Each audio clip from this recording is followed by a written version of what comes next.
Find a problem, find a solution, and then ask everyone to change. A conventional approach to change management. But is this the only approach to change management? Welcome to Thank God It's a Story Saturday, a weekly video series where I share stories with you that you can use to make your messages stick. Today's story is from this book called Switch. I remember I asked a friend of mine to buy this book the day it hit the bookstores here in Singapore. I was so looking forward to reading it. The story today goes back to 1990. Vietnamese government had asked Save the Children organization, an organization that helps children in need, to help them with the malnutrition problem in Vietnam.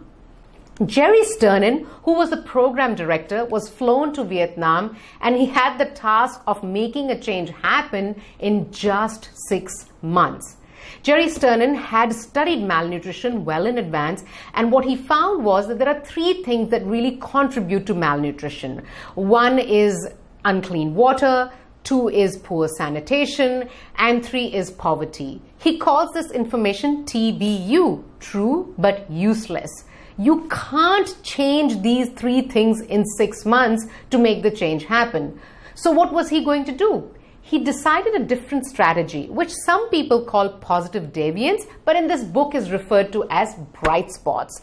What he tried to do was to see if there were any bright spots that existed. What that meant was to find out, were there any children in Vietnam who in the same circumstances was still healthy. So he went from village to village and started weighing the children and started collecting the data. And in the data, of course, a bright spot existed. There were children who were healthier in the same circumstances. So he's decided to go and speak to the mothers of these children and find out what exactly was it that was making these kids happy. But before he did that, he wanted to find out the norms of feeding children in Vietnam. What he found out was that most kids were fed twice a day, and the kind of food that they were given was pure, soft, high quality sort of rice. And then when he started speaking to the mothers of the kids who were healthier, he found out the following. He found out that the mothers of these kids did not feed the children twice a day. They fed them 4 times a day. And why is that better? Is because if the kid is suffering from malnutrition, large quantity of food given twice a day cannot be processed by them. But small quantities of food, the same amount of food given over 4 different occasions, is easier for the kid to process. That was one of the things. The second thing that he found out was the mother of these kids would go to the rice paddies and collect shrimps and crab and put that into the kids' food. Shrimps and crabs were put in adults' food, but not in the children's food as a norm.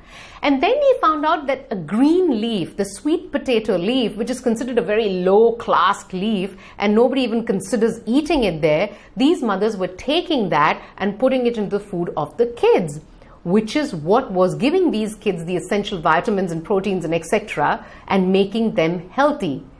Jerry then takes this information and makes it available to all the mothers.